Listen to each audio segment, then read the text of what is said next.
नमस्कार दोस्तों, कैसे हैं आप लोग। मैं विजेश बाजिया इस उत्कर्ष के ऑनलाइन प्लेटफॉर्म पर आपका स्वागत करता हूं। देखिए, हम लोग ग्रेड थर्ड को लेकर ग्रेड थर्ड में आपके जो एक पिछली बार की वैकेंसी में नया पोर्शन जोड़ा गया है, शैक्षिक परिदर्श यानी स्कूल मैनेजमेंट जिसे हम लोग बोलते हैं, एजुकेशनल सिनेरियो, और साथ में शिक्षा का अधिकार अधिनियम जो आरटी एक्ट जोड़ा गया है। इससे संबंधित जो आपके 7 बिंदु उसमें लिखे गए हैं, उनसे संबंधित सवाल पूछे जाने की आपकी लगातार संभावना बनी रहती है। पिछले वाले एग्जाम में भी आपके 8-10 क्वेश्चन प्रत्येक पेपर में पूछे गए थे, तो हम उम्मीद करते हैं कि सिलेबस के अनुसार 8-10 क्वेश्चन तो पूछे ही जाएंगे। उनके जो महत्वपूर्ण क्वेश्चन है उसके रिविजन्स को लेकर मैं आज आपके समक्ष हूँ। देखिए, हम शुरू करते हैं। शैक्षिक परिदर्श और आरटी से संबंधित जो जो मुख्य सवाल बनते हैं आपके, जिन जिन सवालों पर जो जो जिस प्रकार की चर्चा की जानी है, वो सारी चर्चा हम लोग करते हैं। तो शुरू करते हैं हम लोग। देखिए, आपके सामने पहला सवाल है, विद्यालय एक नज़र में अभिनव पहल किस विभाग की है। विद्यालय एक नज़र क्या है, तो आपकी जानकारी के लिए बता दूं कि हाल ही में अपने निदेशालय के निदेशक, आपको पता हो तो बीकानेर में हमने 2 प्रकार के 2 निदेशालय स्थापित कर रखे हैं। बीकानेर में 2 निदेशालय स्थापित कर रखे हैं। एक हमने कर रखा है एलिमेंट्री एजुकेशन का, जिसे हम लोग बोलते हैं प्रारंभिक शिक्षा का, और दूसरे को हम लोग बोलते हैं माध्यमिक शिक्षा निदेशालय। देखिए, निदेशालय जो होता है उसका मुख्य निदेशक होता है, और निदेशक एक आईएएस रैंक के अधिकारी होते हैं। ये निदेशालय की हमने स्थापना तो कर ली थी 1950 में, लेकिन इन दोनों को हमने अलग अलग कर लिया था 1997 में, और 1 जनवरी 1998 से इन्होंने अलग अलग कार्य करना प्रारंभ कर दिया था। और प्रारंभिक शिक्षा का निदेशक अपने अलग होते हैं और माध्यमिक शिक्षा के निदेशक अलग होते हैं। सामान्यतः व्यवहार में अब तक प्रारंभिक और माध्यमिक दोनों के निदेशक एक ही हुआ करते थे, लेकिन अब हमने थोड़े ही दिनों पहले जब सरकार बदली है राजस्थान में, तो उसके बाद से दोनों के निदेशक अलग अलग बना दिए गए।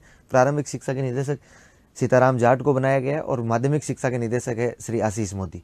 तो जो माध्यमिक शिक्षा के निदेशक है अपने श्री आशीष मोदी, प्रारंभिक शिक्षा के जो निदेशक है श्री आशीष मोदी, इन्होंने स्कूल की सारी सूचनाओं को ऑनलाइन करने के लिए, पोर्टल पर ऑनलाइन करने के लिए, ताकि उनको कोई भी देख सके, कोई भी जान सके, स्कूल की महत्वपूर्ण जो भी सूचनाएं होती है, सारी सूचनाओं को एक करने के लिए एक पोर्टल की शुरुआत की है। एक सिटीजन, मैं कहूँगा कि सिटीजन कॉर्नर की शुरुआत की है अलग से उस पोर्टल पर, शाला दर्पण पर। उसके तहत विद्यालय की समस्त सूचनाएं उसके अंदर भरी जाती है। मतलब हम लोग एक ही नज़र से ये देख सकते हैं कि इस विद्यालय में किस प्रकार के संसाधन है, कितने संसाधन है, कितने संसाधनों का इसमें अभाव है। तो आशीष मोदी साहब द्वारा एक नई पहल की गई है, और उस नई पहल का नाम है विद्यालय एक नज़र। और ये जो नई पहल की शुरुआत की गई है, इस पोर्टल की जो शुरुआत की गई है, वो 23 फरवरी 2023 को की गई है। कब की गई है? 23 फरवरी 2023 को। 23 फरवरी 2023 को आशीष मोदी साहब द्वारा ये विद्यालय एक नज़र अभिनव की पहल की गई है। तो आपको अनुसार पूछा गया है कौन से विभाग का है, तो चिकित्सा नहीं है आपका, उद्योग नहीं है, कृषि नहीं है, कौन से विभाग में है, तो ये शिक्षा विभाग में। तो शिक्षा विभाग में एक, मैं कहूँगा कि संपूर्ण सूचनाएं जानने के लिए एक सिटीजन कॉर्नर बनाया गया है। उसका नाम हमने क्या रखा है? अब एक अभिनव विद्यालय एक नज़र में। क्या नाम रखा है? विद्यालय एक नज़र में। आप लोग जान सकते हैं क्या क्या सूचनाएं है, क्या क्या नहीं है। इन्होंने इसको शुरुआत किया, इसका मतलब शिक्षा विभाग ने इसको प्रारंभ किया है। इसके बाद में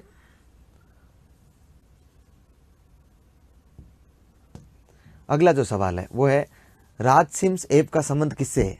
कौन सा सवाल पूछा गया हमसे? राजसिम्स ऐप का संबंध किससे है? देखिए, राजसिम्स ऐप एक एप्लीकेशन सॉफ्टवेयर जारी किया गया है, मतलब एक एप्लीकेशन जारी किया गया है। कौन सा? महिला सुरक्षा से संबंधित है, या मिड डे मील योजना से है, या डाक मतपत्रों से है, या स्कॉलरशिप से? तो आपकी जानकारी के लिए मैं बता दूं कि इस ऐप की जो शुरुआत की गई है, वो शुरुआत शिक्षा विभाग के काम का ऐप है ये। और शिक्षा विभाग में आपको पता हो तो एक योजना चलती है, मिड डे मील योजना। ये जो मिड डे मील योजना चलती है, ये योजना चल कब से रही है? तो आपको ध्यान रखना है, ये 1995 से चल रही है। 15 अगस्त 1995 को शुरू हुई थी। इसके तहत हम लोग क्लास 1 से लेकर 8 तक के बालकों को भोजन उपलब्ध करवाते हैं। मतलब विद्यालय में, सरकारी विद्यालयों में 1 से लेकर 8 तक पौष्टिक भोजन उपलब्ध करवाते हैं, ताकि बालकों की पोषण स्तर में वृद्धि हो जाए, और वो नामांकन और ठहराव में भी वृद्धि हो जाए, और ड्रॉप आउट में कमी आए। काफ़ी उद्देश्यों को पूर्ति करने के लिए हमने इस योजना को चला रखा है। एक केंद्र प्रवर्तित योजना है। इस योजना के तहत रोजाना बालकों को, रोजाना प्रत्येक बालक के लिए कितना अनाज दिया जाएगा, प्रत्येक बालक के लिए कितने रुपए लिए जाएंगे। तो वर्तमान की स्थिति यदि हम देखें तो वर्तमान की स्थिति आप लोग जान ही रहे हैं कि वर्तमान में इस मिड डे मील योजना जो है, इस मिड डे मील योजना के तहत जो 1 से 5वीं तक का बालक है, उस प्रति बालक प्रति उपस्थिति 100 ग्राम अनाज सरकार द्वारा उपलब्ध करवाया जाता है। 6 से 8 तक का बालक है, उसके लिए 150 ग्राम अनाज उपलब्ध करवाया जाता है। इसके अलावा रोजाना का प्रति उपस्थिति पर 1 से 5 का यदि कोई बालक है तो उसके लिए 5.45 रुपये सरकार देती है, और इसके अलावा जो 6 से 8 है उनके लिए 8.17 रुपये सरकार देती है। इतने रुपयों और इस अनाज से उनके लिए एमडीएम बनाकर देना होता है, मतलब उनको भोजन बनाकर देना है रोजाना की। ये इतने सारे विद्यार्थियों की गणना बहुत मुश्किल होती है, इसलिए उस गणना को आसान करने के लिए, उसको आसान करने के लिए जो मिड डे मील प्रभारी स्कूलों में है उन प्रभारियों के लिए काम सुविधाजनक हो जाए, इसलिए एक एप्लीकेशन लॉन्च किया गया है। उस एप्लीकेशन का नाम है राज सिम्स ऐप। क्या नाम रह जाएगा? राज सिम्स ऐप। इसका मतलब ये, इसका संबंध किससे हो जाएगा? मिड डे मील योजना से हो जाएगा। और ये क्या करता है? तो मिड डे मील के संबंध में जितनी भी प्रकार की आपकी गणनाएं होती है, वो सारी गणनाएं, चाहे वो अनाज की हो, चाहे पैसों की हो, किसी भी प्रकार की गणना हो, उसका लेखा जोखा रखने का काम कौन करेगा? ये आपका ऐप करेगा। इसके बाद में आओ घर से सीखे 2.0 कार्यक्रम कब आरंभ किया गया? देखिए, कोविड के दौरान जब लॉकडाउन हो गया था, कोविड के दौरान, लॉकडाउन के दौरान हम लोग घरों में बैठे हुए थे, तब राज्य सरकार ने बहुत सारे नवाचार किए थे, बालकों को पढ़ाने के लिए बहुत सारे प्रयास किए थे। उन प्रयासों में से एक प्रयास ये भी है कि आओ घर में सीखे। इसका मतलब था घर बैठे हुए जो कुछ हम जिस माध्यम से सीख रहे हैं, चाहे रेडियो, टीवी, भले सोशल मीडिया, किसी भी माध्यम से हम लोग सीख पा रहे थे, ऐसे कार्यक्रमों को हमने नाम क्या दिया? आओ घर में सीखे। तो आओ घर में सीखे जो कार्यक्रम था, इसको हमने 2 भागों में विभाजित किया। कितने भागों में विभाजित किया? 2 भागों में। इसका मतलब हमने 2 बार चलाया आओ घर में सीखे। इसके 2 वर्जन आए थे आओ घर में सीखे कार्यक्रम के। पहला आया था आओ घर में सीखे, आओ घर में सीखे, और ये आओ घर में सीखे जो आया था ना, ये था 1.0। और उसके बाद आया था आओ घर में सीखे 2.0। 2 कार्यक्रम आए अपने पास। पहला जो कार्यक्रम लॉन्च किया गया, वो पहला कार्यक्रम लॉन्च किया गया था आपका 26 अक्टूबर 2020 को। और उसके बाद में आओ घर में सीखे 2 जो कार्यक्रम आया था, ये कार्यक्रम आपका आया था 21 जून 2021 को, 21 जून 2021 को। तो देखिए, ये इन दोनों कार्यक्रमों का उद्देश्य क्या था? इन दोनों कार्यक्रमों का उद्देश्य था कि राजस्थान में अब जो भी नवाचार, इस प्रकार के नवाचार होंगे जो कोविड में घर बैठकर सिखाने वाले होंगे, इस प्रकार के जो नवाचार होंगे वो नवाचार चलाए जाएंगे इस आओ घर में सीखे कार्यक्रम 1.0 के तहत। और इसके तहत 1.0 के तहत जो कार्यक्रम चलाया गया, वो जो कार्यक्रम चला था, वो कार्यक्रम सबसे पहला कार्यक्रम था स्माइल। कौन सा कार्यक्रम था? स्माइल 2.0। और इसके तहत जो पहला कार्यक्रम चलाया गया था वो था स्माइल 3.0। स्माइल 3.0 ध्यान रखिएगा। तो आपको तो सिर्फ इतना सा पूछा गया इस सवाल में कि आओ घर में सीखे 2.0 कार्यक्रम कब आरंभ किया गया? तो 2 नवंबर 2020 को नहीं, 2 नवंबर 2020 को यह कार्यक्रम नहीं आया था। 2 नवंबर 2020 को आया था स्माइल 2.0। स्माइल 2.0 आया था। 21 जुलाई 2021 को नहीं आया था। 21 जून 2020 को नहीं आया था। कौन सा आया था? 21 जून 2021 को। यह आपका आओ घर में सीखे कार्यक्रम 2.0। इसके बाद स्वयं पोर्टल भारत सरकार द्वारा शुरू किया गया एक कार्यक्रम है, जिसे शिक्षा के किन सिद्धांतों को प्राप्त करने के लिए लागू किया गया है? ये शिक्षा के किन सिद्धांतों को प्राप्त करेगा? तो देखिए, शिक्षा के सिद्धांत सारे हैं। पहुंच, एसेक्स, क्षमता मतलब इक्विटी, और गुणवत्ता मतलब क्वालिटी। यह पूछा गया कि अब एक पोर्टल है जिसका नाम है स्वयं पोर्टल। क्या नाम है? स्वयं पोर्टल। पोर्टल का मतलब आप समझते हैं, एक वेब पोर्टल होता है जिस पर बहुत सारी सामग्री उपलब्ध करवाई जाती है। स्वयं पोर्टल भारत सरकार द्वारा शुरू किया गया। किसके द्वारा? भारत सरकार द्वारा शुरू किया गया कार्यक्रम है, जिसे शिक्षा के किन सिद्धांत या सिद्धांतों को प्राप्त करने के लिए डिजाइन किया गया है। वास्तव में ये जो स्वयं पोर्टल है, ये स्वयं पोर्टल भारत सरकार का एक पोर्टल है, और इसको हमने इसलिए शुरू किया है क्योंकि बहुत सारे बालक अभी तक डिजिटल शिक्षा तक नहीं पहुंच पाए हैं, डिजिटल शिक्षा की मुख्य धारा तक नहीं पहुंच पाए हैं, उनके पास डिजिटल शिक्षा प्राप्त करने के लिए किसी प्रकार के कोई साधन नहीं है। वो बालक डिजिटल शिक्षा से वंचित नहीं रहे। इसका मतलब जो सरकारी विद्यालय हैं उन विद्यालयों में जो बालक है वो डिजिटल शिक्षा से वंचित नहीं रहे। इसके लिए डिजिटल उपकरण उपलब्ध करवाने के लिए कि कहाँ तक डिजिटल उपकरण पहुंच गए हैं या डिजिटल नॉलेज सब के सब ले रहे हैं या नहीं ले रहे हैं, वो डिजिटल उपकरण उपलब्ध करवाने के लिए भारत सरकार ने एक कार्यक्रम चलाया जिसका नाम है स्वयं पोर्टल। और ये जो स्वयं पोर्टल कार्यक्रम चलाया था ये किन सिद्धांतों को प्राप्त करने के लिए, तो आपको ध्यान रखना ये पहुंच, समता और गुणवत्ता। पहुंच मतलब ऐसे मतलब स्कूल तक पहुंच, समता और गुणवत्ता, इन सभी प्रकार के उनकी शिक्षा तक पहुंच होगी, सबके समान आ जाएंगे। वो बताओ मुख्य ज्ञान धारा में आ जाएंगे कि नहीं आ जाएंगे, सबके साथ लौट कर आ जाएंगे। और फिर दूसरी बात, उनको इस प्रकार की एजुकेशन से उनको क्वालिटी भी प्राप्त होने लग जाएगी। तो सभी सिद्धांतों को प्राप्त करने के लिए हमने एक कार्यक्रम चलाया, उस कार्यक्रम का नाम क्या है, स्वयं पोर्टल। ये स्वयं पोर्टल पर हम लोग कार्यक्रम चला रहे हैं। फिर नवाचार फ्लैगशिप कार्यक्रम मिशन स्टार्ट में संदर्भ में लक्षित कक्षा वर्ग समूह है। कौन सा कार्यक्रम, मिशन स्टार्ट है। आपकी जानकारी के लिए बता दूं कौन सी क्लास से कौन सी क्लास तक है। क्लास 1 से 8, क्लास 1 से 10, क्लास 1 से 5, क्लास 9 से 12, कौन सी क्लास है कौन सी क्लास तक है। तो आपकी जानकारी के लिए बताऊं कि ये कार्यक्रम हमने शुरू किया था 5 सितंबर, शिक्षक दिवस के अवसर पर 5 सितंबर 2023 को। 5 सितंबर 2023 को हमने कार्यक्रम शुरू किया और इस कार्यक्रम के तहत हमने कहा जो इस विद्यालय, ऐसे विद्यालय राजस्थान के, इस प्रकार के विद्यालय, सरकारी विद्यालय जिनमें जो शिक्षक विहीन है, शिक्षक विहीन तो हो नहीं सकता है विद्यालय, उसमें कोई ना कोई शिक्षक तो मिलेंगे, लेकिन उनमें शिक्षकों की कमी है, या शिक्षक छुट्टी पर है, या शिक्षक कहीं ना कहीं दूसरी जगह ड्यूटी पर रहता है। तो मतलब कुल मिला के जैसे मान लीजिए 5 शिक्षकों की उसमें ज़रूरत है और उसमें 3 ही शिक्षक है, 2 शिक्षकों की वहाँ पर कमी है, या 1 शिक्षक की कमी है, या 4 शिक्षकों की कमी है। जो भी विद्यालय में शिक्षकों की कमी है, उस कमी के कारण अब हम लोग बच्चों की पढ़ाई प्रभावित नहीं हो, इसलिए इस प्रकार की कोशिश की जाए कि उन बालकों को हम लोग ई कंटेंट दें। उन बालकों को क्या प्रदान किया जाए, ई कंटेंट प्रदान किया जाए। अब ई कंटेंट प्रदान करने का मतलब हम लोग उन बालकों को ऑनलाइन पढ़ाएं। तो ऑनलाइन पढ़ाएं तो पहले तो ऑनलाइन के लिए हमें साधन चाहिए। वहाँ पर साधन कौन से होंगे ई कंटेंट के लिए, तो पहली बात तो स्कूलों में इस प्रकार के पैनल, जिस पैनल पर आप लोग पढ़ रहे हैं, इस प्रकार के पैनल उपलब्ध करवाए गए, इंटरनेट उपलब्ध करवाया गया स्कूलों को। और फिर वो ई कंटेंट कहाँ से आता था, तो आपको मैं शायद ध्यान में होगा, हमने एक कार्यक्रम चलाया था ई कक्षा कार्यक्रम। वो ई कक्षा यूट्यूब चैनल के नाम से चल रहा है, सरकार का है। और इस ई कक्षा यूट्यूब चैनल पर हमने क्लास 1 से लेकर 12वीं तक के हिंदी, अंग्रेजी और CWSN तीनों प्रकार के बालकों के लिए वीडियो अपलोड कर रखे हैं, वीडियो उस पर डाल रखे हैं, बनाकर डाल रखे हैं। इस ई कक्षा कार्यक्रम के तहत वो ले सकते हैं। इसके अलावा जब ये कार्यक्रम चला तो बालकों के लिए हमने अलग से इस पर लाइव क्लासें भी करना शुरू कर दिया, मतलब क्लासें लेना भी शुरू कर दिया। तो वो बालक उस स्कूल में भी पढ़ सकते हैं कंटेंट के माध्यम से, और घर जाकर भी अपने सोशल मीडिया मतलब मोबाइल के माध्यम से उस यूट्यूब ई कक्षा चैनल पर आप बालक आराम से पढ़ सकते हैं। इसके लिए जो हमने कार्यक्रम चलाया था उस कार्यक्रम का नाम क्या है, मिशन स्टार्ट। इसका मतलब ई कंटेंट उपलब्ध करवाने के लिए था। और कौन से में, जहां शिक्षकों की कमी है, ऐसे विद्यालय जहां शिक्षकों की कमी वाले विद्यालयों में, शिक्षकों की कमी वाले विद्यालयों में,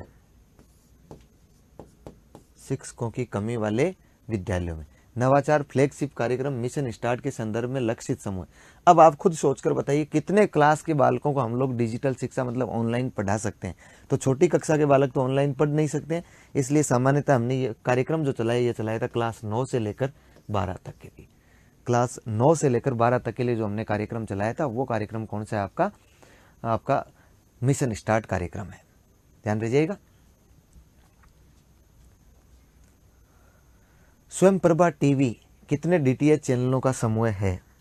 स्वयं प्रभा टीवी, हमने आपको ध्यान रखना है कि हमने एक स्वयं प्रभा के नाम से एक पोर्टल लॉन्च किया है जिसको आप इंटरनेट के माध्यम से उपयोग कर सकते हैं। स्वयं प्रभा जो है वो हमने कब लॉन्च किया है, तो 7 जुलाई 2017 को किया है। कब उद्घाटन किया था इसका, 7 जुलाई 2017। कब की बात है ये, 7 जुलाई 2017। इसमें क्या होता है कि ये एक जितने भी DTH direct to home channel आते हैं, डायरेक्ट टू होम चैनल आते हैं, उन डायरेक्ट टू होम चैनलों को एक साथ एक पोर्टल पर उपलब्ध करवाया गया है। इसके लिए जो एक पोर्टल बनाया है हमने इंटरनेट पर, उस पोर्टल का नाम है स्वयंप्रभा। 7 जुलाई 2017 को हमने इसका उद्घाटन किया और उस पर 24x7 का मतलब क्या होता है, मतलब 24 घंटे और 7 दिन उस पर सामग्री क्या की जाती है, प्रसारित की जाती है। तो वो जो डीटीएच चैनल है, वो डीटीएच कितने चैनल बनाए गए, तो आपको ध्यान रखना है 32 चैनलों का समूह है ये। कितने चैनलों का है? 32 डीटीएच चैनल एक साथ उपलब्ध करवाने के लिए हमने एक पोर्टल बनाया जिसका नाम क्या है, स्वयंप्रभा पोर्टल। और उस पोर्टल का उद्घाटन हमने कब किया है? 7 जुलाई 2017 को किया है। 7 जुलाई 2017 को। देखिए, फुल ब्राइट शिक्षण उत्कृष्टता और उपलब्धता कार्यक्रम, कार्यक्रम का नाम क्या है? फुल ब्राइट शिक्षण उत्कृष्टता और उपलब्धता कार्यक्रम। फुल ब्राइट का मतलब है, ब्राइट यानी चमकीला, पूरा चमकीला हो, क्या? शिक्षण है, टीचिंग, उत्कृष्टता हो उसमें, मतलब एक्सीलेंस हो, और उपलब्धता हो, अवेलेबिलिटी हो, इस प्रकार का एक कार्यक्रम चला है। इसके तहत राज्य के सरकारी शिक्षकों को किस देश में शिक्षण के प्रशिक्षण हेतु फेलोशिप दी जाती है? फेलोशिप दी जाती है। देखिए, आपकी जानकारी के लिए बता दूं, हमने एक कार्यक्रम चला रखा है, राज्य सरकार ने एक कार्यक्रम चलाया जिस कार्यक्रम का नाम क्या है? फुल ब्राइट शिक्षण उत्कृष्टता और उपलब्धता। ये जो कार्यक्रम चलाया गया था, इस कार्यक्रम में क्या किया गया है? फुल ब्राइट शिक्षण उत्कृष्टता और उपलब्धता जो कार्यक्रम चलाया है, इस कार्यक्रम के तहत राजस्थान सरकार का कोई भी शिक्षक यदि वो ट्रेनिंग लेने के लिए, अपनी प्रशिक्षण लेने के लिए, शिक्षण पढ़ाना कैसे है इसकी अच्छी ट्रेनिंग लेने के लिए यदि वो विदेश जाना चाहे, और विदेश में कौन से देश जाना चाहे? विदेश में यदि वो संयुक्त राज्य अमेरिका, यूएस जाना चाहे, यदि वो अमेरिका जाके और वहां से ट्रेनिंग लेके आना चाहे, तो उसको सरकार फेलोशिप देती है। उसको सरकार क्या देती है?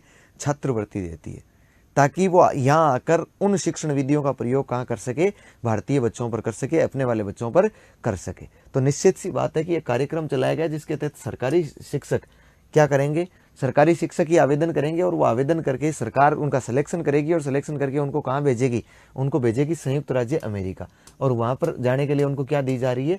छात्रवृत्ति दी जा रही है। इसका मतलब वहाँ का खर्चा सरकार ही उन्हें दे रही है। इसके लिए आवेदन लिए जा चुके हैं, इसके लिए वर्तमान में आवेदन हो चुके हैं, और इसमें जल्द ही कुछ शिक्षकों का सिलेक्शन करके वो शिक्षक कहाँ जा रहे हैं? यूएस से जा रहे हैं, वहाँ से सीख के आ रहे हैं कि किस प्रकार से आपको शिक्षण करवाया जाना चाहिए।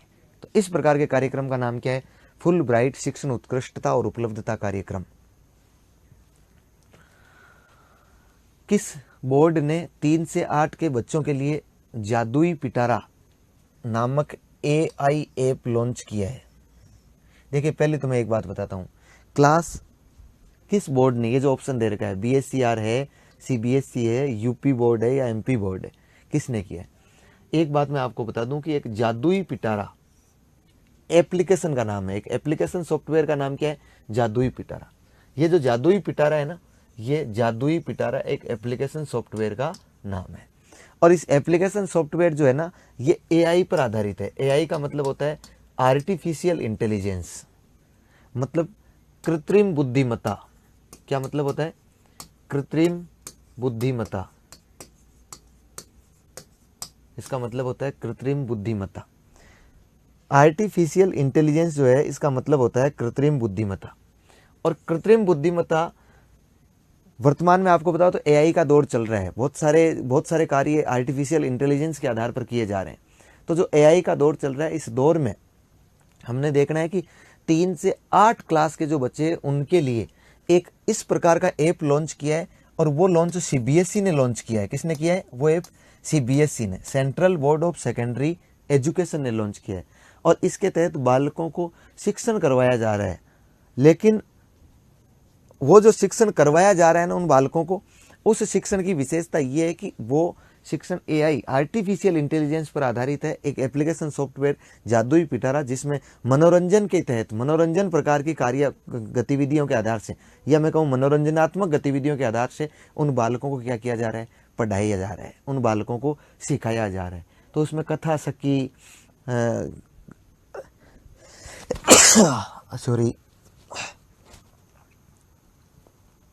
उसमें कथा सखी, टीचर तारा, पेरेंट तारा, इस प्रकार से अलग अलग प्रकार के पात्र बनाए गए और उन पात्रों के माध्यम से कक्षा 3 से लेकर 8 वर्ष के बालकों के लिए ये एक एप्लीकेशन सॉफ्टवेयर जारी किया है। किसने? सीबीएसई ने।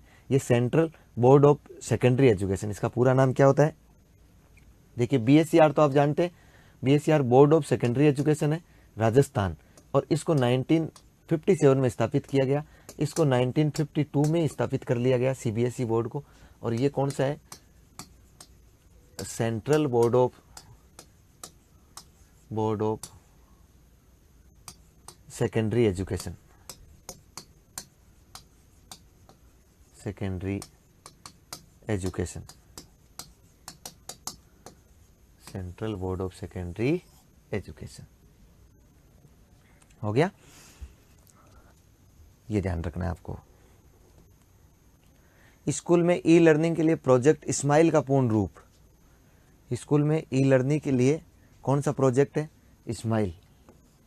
स्कूल में ई लर्निंग के लिए मतलब ये है कि सीखना है, लेकिन कैसे? इंटरनेट के माध्यम से, ऑनलाइन इलेक्ट्रॉनिक लर्निंग है के माध्यम से। स्माइल का पूर्ण रूप क्या है?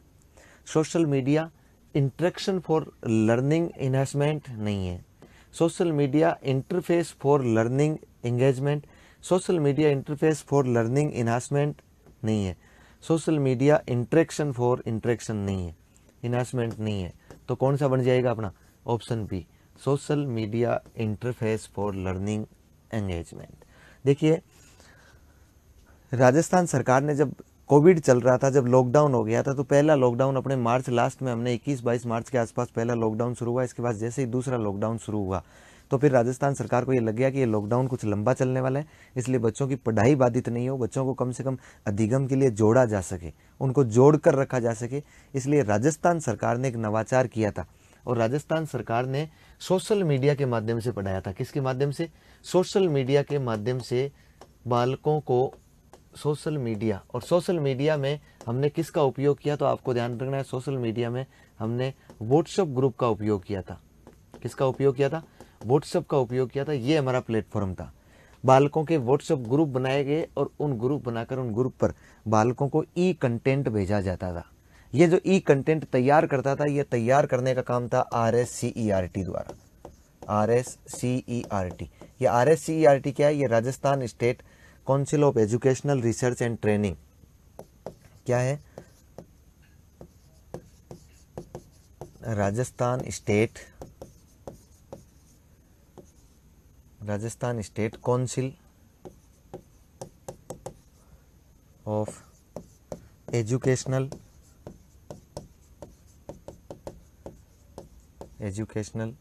Research and training. Rajasthan state council of educational research and training, और इसकी स्थापना हुई थी 11 नवंबर 1978 को। किस समिति की सिफारिशों पर हुई थी? मेहरोत्रा समिति की सिफारिशों पर की गई थी। कहाँ पर की गई थी? तो आपको ध्यान रखना है, उदयपुर में की गई थी। उदयपुर में। कौन सी संस्थान है ये? तो आपको ध्यान रखना है, NCERT की तर्ज पर राजस्थान की स्कूल शिक्षा के विभाग की, स्कूल शिक्षा के क्षेत्र की अकादमिक रूप की सबसे बड़ी संस्था है। इसका मतलब राजस्थान में अकादमिक क्षेत्र की जो सबसे बड़ी संस्था है, उस संस्था का नाम RSCERT है। राजस्थान में किसकी तर्ज पर काम करती है? NCERT की तर्ज पर काम करती है। पहले इसका नाम SCIRT क्या नाम हुआ करता था?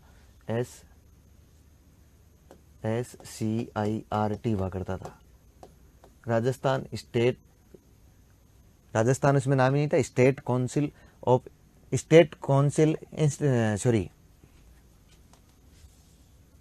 नाम था SIERT, Rajasthan state institute of educational research and training हुआ करता था। ये उदयपुर में स्थापित थी और उदयपुर में 11 नवंबर 1978 को मेहरोत्रा राव की समिति की सिफारिशों पर स्थापित हुई।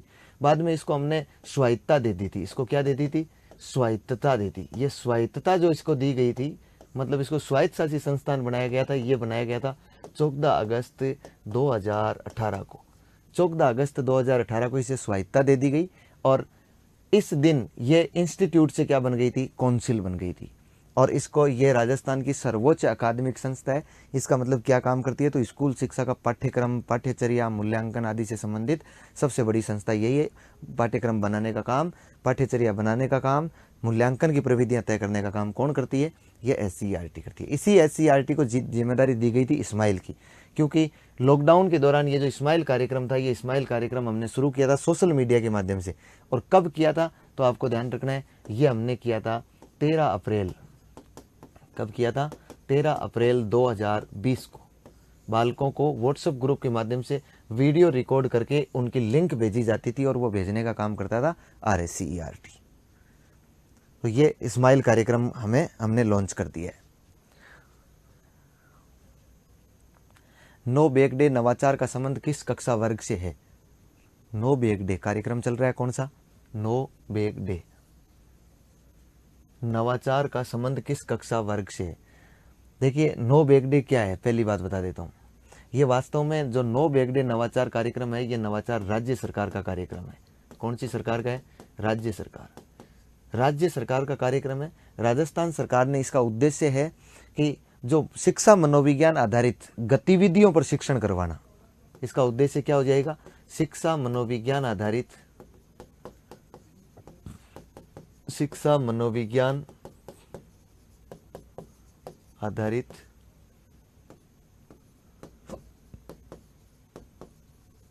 गतिविधियों पर, शिक्षा मनोविज्ञान आधारित गतिविधि शिक्षण करवाना, या गतिविधियों के अनुसार शिक्षण करवाना।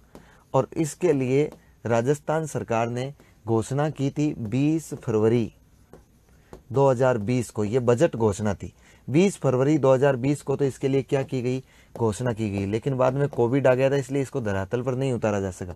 और इसका क्रियान्वयन किया हमने जुलाई 2022 से। इसका क्रियान्वयन हमने कब कर दिया, जुलाई 2022 से इसे क्रियान्वित किया हमने स्कूलों में।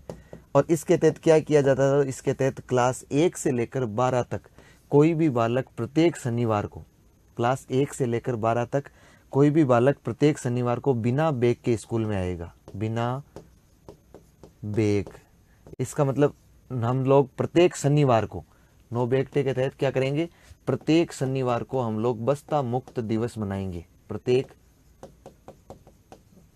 शनिवार को बस्ता मुक्त दिवस हम लोग मनाएंगे प्रत्येक शनिवार को। कौन सा bag day, no bag day.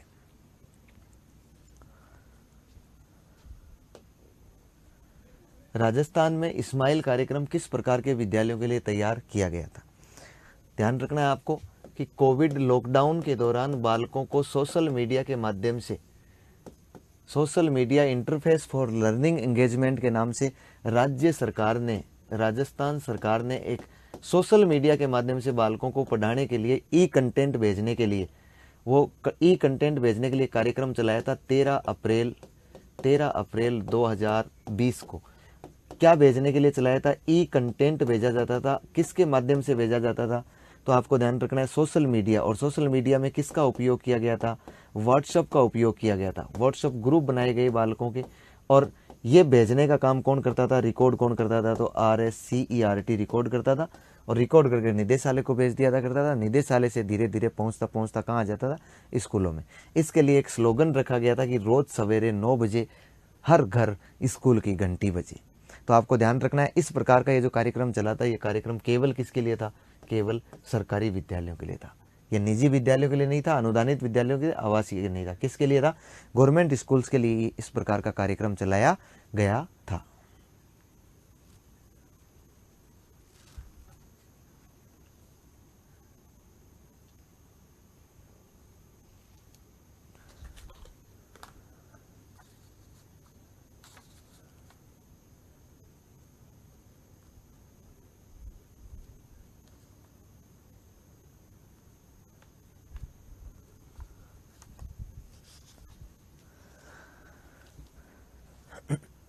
शिक्षा वाणी कार्यक्रम की शुरुआत कब की गई है। शिक्षा वाणी कार्यक्रम की शुरुआत कब की गई है? देखिए दोस्तों, शिक्षा वाणी कार्यक्रम क्या है, तो मैं आपकी जानकारी के लिए बता दूं, जब कोविड के दौरान लॉकडाउन चल रहा था तो राजस्थान सरकार ने अपने बच्चों के लिए, राजस्थान सरकार ने अपने स्कूली बच्चों के लिए एक नवाचार किया था। वो, इसका मतलब ये कौन सी सरकार का है? राज्य सरकार का। और राज्य सरकार ने एक नवाचार किया, हमने ऑल इंडिया रेडियो से, ऑल इंडिया रेडियो से, ऑल इंडिया रेडियो के जितने भी चैनल थे उससे हमने थोड़ा सा समय खरीदा। और समय मतलब एक स्लॉट खरीदा, और समय जो खरीदा था वो कितने मिनट का खरीदा था? हमने 55 मिनट का समय खरीदा था। 55 मिनट तक हम लोग ऑल इंडिया रेडियो के माध्यम से, उस ऑल इंडिया रेडियो के सभी 35 चैनल जितने आते थे उन सभी चैनल्स पर क्या किया जाता था? एक RSCRT एक सामग्री हमें रिकॉर्ड करके देती थी, ऑडियो टेप रिकॉर्ड करके देती थी RSCRT। और ये जो होता था ना, ये क्लास 1 से 12 तक के लिए सामग्री रिकॉर्ड करके देती थी। क्लास किसके लिए चलता था? 1 से 12 तक के लिए। और प्रत्येक दिन, रोजाना दिन में 11 बजे से लेकर 11:55 तक, 11 से लेकर 11:55 AM तक इस प्रकार की सामग्री को प्रसारित किया जाता था। मतलब रेडियो पर प्रसारित किया जाता था। ये रेडियो चैनल नहीं था, ये ध्यान रखना है। इसलिए मैं कहूँगा कि ये शिक्षा वाणी है, ये एक रेडियो पर प्रसारित होने वाला, रेडियो पर प्रसारित होने वाला एक एजुकेशनल प्रोग्राम है। क्या है? एजुकेशनल प्रोग्राम है, मतलब शैक्षिक कार्यक्रम है। रेडियो ये रेडियो चैनल नहीं है। इसी प्रकार का एक कार्यक्रम बहुत पुराने समय पहले चला था, ज्ञानवाणी। आपको ध्यान रखना है, ज्ञानवाणी अलग है और शिक्षा वाणी अलग है। ज्ञानवाणी 2000 के आसपास चलाया गया था, केंद्र सरकार का है। कौन सी सरकार ने चलाया था? केंद्र सरकार ने। जी सेट पर आधारित चलाया था ना, जी सेट मतलब एजू सेट, सीधा सीधा मैं कहूँ तो कौन सा? Edu set. एजुकेशन जो सैटेलाइट था, एजुकेशन जो सैटेलाइट था उस पर आधारित एक कार्यक्रम चलाया था। ये एक रेडियो चैनल है। ये क्या है? रेडियो चैनल है। जबकि शिक्षा वाणी है वो रेडियो चैनल नहीं है, एक रेडियो पर आने वाला कार्यक्रम है। और इसकी शुरुआत की थी, इसकी शुरुआत की गई थी 15 जून 2020 को नहीं की गई थी। इसकी शुरुआत की गई थी 11 मई 2020 को। कब की गई थी? 11 मई 2020 को। ये ध्यान रखना है, ये शिक्षा वाणी की शुरुआत है।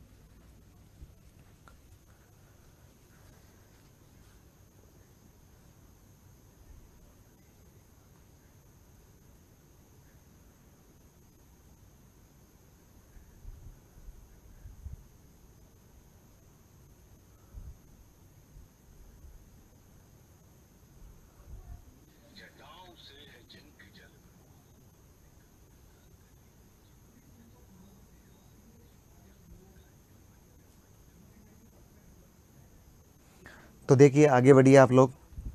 हम लोग चर्चा कर रहे हैं शिक्षा वाणी कार्यक्रम पर। शिक्षा दर्शन कार्यक्रम के प्रसारण हेतु अपने पास सवाल है, शिक्षा दर्शन कार्यक्रम कौन सा कार्यक्रम? शिक्षा दर्शन कार्यक्रम।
शिक्षा दर्शन कार्यक्रम की हम लोग चर्चा कर रहे हैं। शिक्षा दर्शन कार्यक्रम के प्रसारण हेतु प्रथम स्लॉट किस कक्षा के लिए तय किया गया था? तो आपकी जानकारी के लिए बता दूं, जब हम लोग कोविड के दौरान कोविड से जूझ रहे थे, उसी दौरान राज्य सरकार अलग अलग नवाचार कर रही थी। राज्य सरकार बालकों को पढ़ाने के यत्न कर रही थी, प्रयास कर रही थी कि कैसे ही कैसे करके हमारे बालक पढ़ जाए। इसलिए ये जो बालकों को पढ़ाने के लिए जो प्रयत्न किए जा रहे थे, जो प्रयास किए जा रहे थे, उन प्रयासों के तहत एक प्रयास राज्य सरकार का ये भी था। क्योंकि पहली बात तो ये है कि शिक्षा जो दर्शन है, ये कौन सी सरकार का कार्यक्रम है? ये राज्य सरकार का कार्यक्रम है। और राज्य सरकार ने ये जो कार्यक्रम है, ये कार्यक्रम एक प्रकार से टीवी पर हमने डीडी नेशनल जो टीवी था, डीडी राजस्थान टीवी पर प्रसारित होने वाला एक शैक्षिक कार्यक्रम है। हमने डीडी राजस्थान से समय खरीदा था राज्य सरकार ने, और वो जो समय खरीदा था वो कितना था? वो 3.25 घंटे का समय था। 3.25 घंटे का समय खरीदा था। इस 3.25 घंटे के समय को हम लोग 2 भागों में बांटते हैं, प्रथम स्लॉट और द्वितीय स्लॉट। पहला स्लॉट जो हमने खरीदा, पहला स्लॉट जो हमारा आता था, वो आता था 12:30 बजे से लेकर आपका आता था 2:30 बजे तक, 12:30 से लेकर 2:30 बजे तक दिन में आता था ना। और दूसरा वाला जो स्लॉट आता था, ये दूसरा वाला स्लॉट जो प्रसारित किया जाता था, वो किया जाता था 3 बजे से लेकर आपके 4:15 बजे तक, 3 बजे से लेकर 4:15 बजे तक।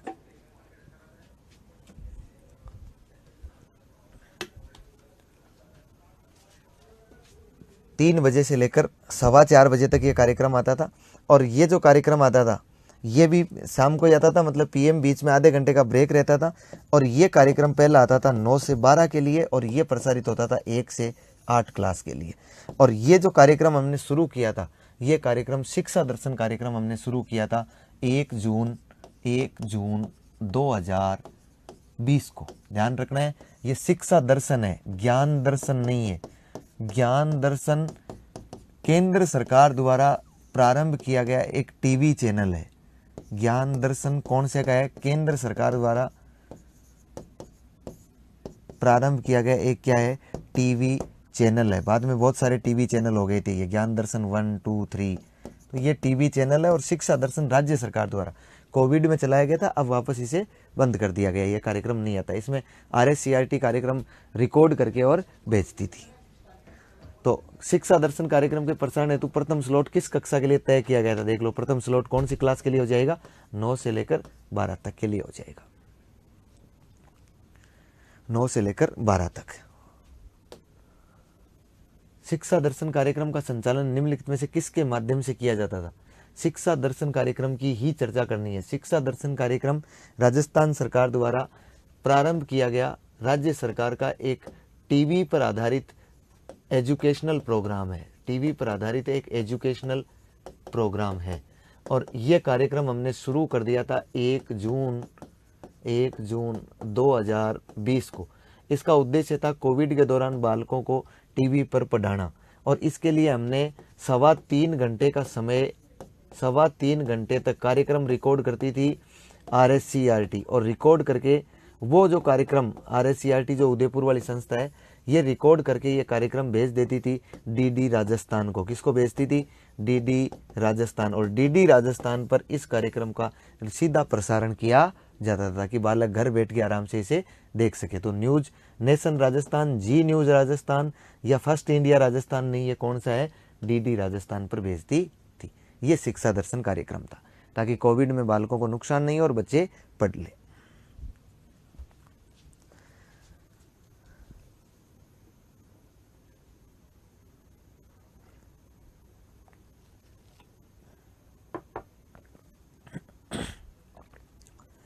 फिर देखिएगा, स्माइल प्रोग्राम के अंतर्गत कौन सी सामाजिक मीडिया प्लेटफॉर्म का उपयोग किया जाता था?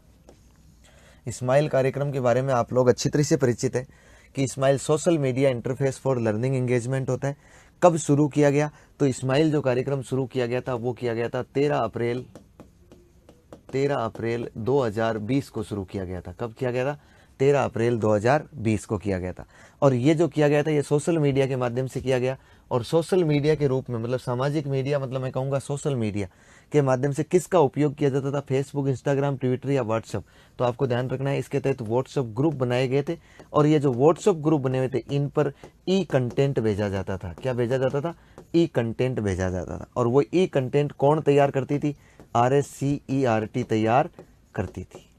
ई कंटेंट RSCERT तैयार करती थी। और ये कौन सी क्लास के लिए था? तो आपको ध्यान रखना है, क्लास 1 से लेकर 12 तक के लिए कंटेंट आता था। कौन से स्कूलों के लिए था? तो केवल सरकारी स्कूलों के लिए था। कौन से स्कूलों के लिए था? केवल सरकारी स्कूलों के लिए था। ये कंटेंट केवल किसके लिए था? सरकारी स्कूलों के लिए। इस्माइल कार्यक्रम के कौन से चरण में सुबह 8 बजे ई कंटेंट भेजा जाने लगा?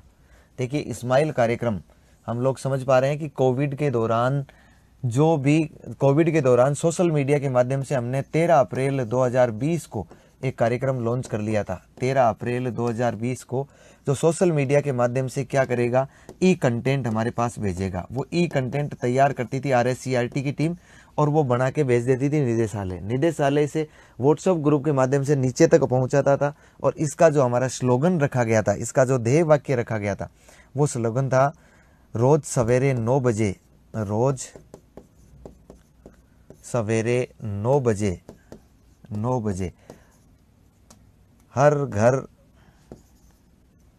रोज सवेरे 9 बजे हर घर स्कूल की घंटी बजे, हर घर स्कूल की घंटी बजे, रोज सवेरे 9 बजे हर घर स्कूल की घंटी बजे। इस प्रकार का एक स्लोगन रखा गया था। इसका मतलब ई कंटेंट कब तक भेजा जाता था? ई कंटेंट सुबह 9 बजे तक भेजा जाता था। ये जो इस्माइल 1.0, ये 3 फेस में चला था। इस्माइल 1.0 चला था, ये तो आपका चला था 13 अप्रैल 2020 को। ये तो आपका 13 अप्रैल 2020 को चला था। इस्माइल 2.0 उसके बाद में उसमें नए फीचर दिए गए और ये 2 नवंबर 2020 को नए वर्जन के रूप में चलाया गया। फिर दूसरी वेव आने के बाद हमने एक इस्माइल और चलाया था और ये इस्माइल चलाया था हमने 21 जून 2021 को। और 21 जून 2021 को जो कार्यक्रम चलाया था हमने, ये इस्माइल कार्यक्रम के कौन से चरण में सुबह 8 बजे ई कंटेंट भेजा जाता था? तो इन 2 कंटेंट में तो हम लोग कंटेंट भेजते थे सवेरे 9 बजे से पहले और तीसरे वाले में हम लोग भेजने लगे कब? 8 बजे से पहले। कितनी बजे से पहले? 8 बजे से पहले। तो आपसे सवाल भी यही पूछा गया, कौन सी के तहत भेजा जाता था? तो इस्माइल 3.0 के तहत भेजा जाता था। इस्माइल 3.0। शिक्षा वाणी कार्यक्रम के मीना की कहानी का संबंध किस कक्षा वर्ग से है? क्लास 1 से 2, क्लास 3 से 5, क्लास 6 से 8 और क्लास 8 से 12। शिक्षा वाणी के मामले में आपको विदित है कि शिक्षा वाणी एक राज्य सरकार का लॉकडाउन में, कोविड-19 के दौरान जब लॉकडाउन हुआ था उस समय 11 मई 2020 को एक कार्यक्रम चलाया था जो रेडियो पर आधारित एक एजुकेशनल प्रोग्राम है। रेडियो पर आधारित एक शैक्षिक कार्यक्रम है। और ये जो रेडियो पर आधारित अपना एजुकेशनल प्रोग्राम था, ये चलाया गया था 11 मई 2020 को। इस पर हमने ऑल इंडिया रेडियो से 55 मिनट का समय लिया था। RSCERT कार्यक्रम रिकॉर्ड करके इन 55 मिनट के कार्यक्रमों को चलाती थी। ये जो 55 मिनट थे, इन 55 मिनट को हमने अलग अलग भागों में बांट रखा था। कौन सी क्लास के लिए कार्यक्रम था? तो अभी देख लेना, ये समझ में आएगा। सबसे पहले हम लोग जो पहले 15 मिनट होते थे, पहले 15 मिनट, इन पहले 15 मिनट में क्लास 1 से लेकर 2 तक के लिए हम लोग कार्यक्रम प्रसारित करते। फिर उसके बाद में अगले 20 मिनट और अगले जो 20 मिनट है, इन अगले 20 मिनट में हम लोग 3 से लेकर 8 तक कार्यक्रम प्रसारित करते थे। उसके बाद में अंतिम 20 मिनट, उसके बाद में अंतिम 20 मिनट, अंतिम 20 मिनट है, उसके तहत हम लोग क्या करते हैं? 9 से लेकर 12 तक के लिए। तो आपको ध्यान रखना है, क्लास 1 से लेकर 2 तक के लिए मीना की कहानी नामक विषय वस्तु प्रस्तुत की जाती थी। और इन 2 के लिए इनकी पाठ्य वस्तु से संबंधित, इनके पाठ्यक्रम से संबंधित, इनके पाठ्यक्रम से संबंधित विषय वस्तु, पाठ्यक्रम से संबंधित विषय वस्तु प्रसारित की जाती थी। तो मीना की कहानी पहले 15 मिनट तक क्लास 1 से 2 के बालकों के लिए प्रसारित की जाती थी। मीना, आपको ध्यान रखना है, शिक्षा विभाग का एक पात्र होता है। मीना एक लड़की का नाम है, उसके भाई का नाम राजू है और उसके तोते का नाम मिट्ठू है, इसलिए मीना राजू और मिट्ठू के नाम से कई सारी कहानियाँ इसमें चलती है। तो आप लोग क्लास 1 से लेकर इसका क्या सही कर देंगे, क्लास 1 से लेकर 2 के लिए ये मीना की कहानी आती थी।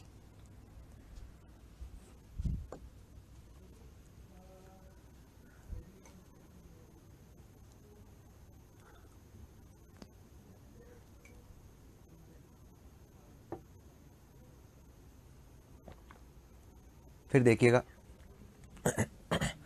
हवा महल गतिविधि का संबंध किस नवाचारी पहल से है। कौन सी गतिविधि की चर्चा कर रहा है ये, हवा महल गतिविधि की कर रहा है कि हवा महल गतिविधि, हवा महल क्या है, शिक्षा वाणी, शिक्षा दर्शन, मिशन समर्थ, ई कक्षा किससे संबंधित है।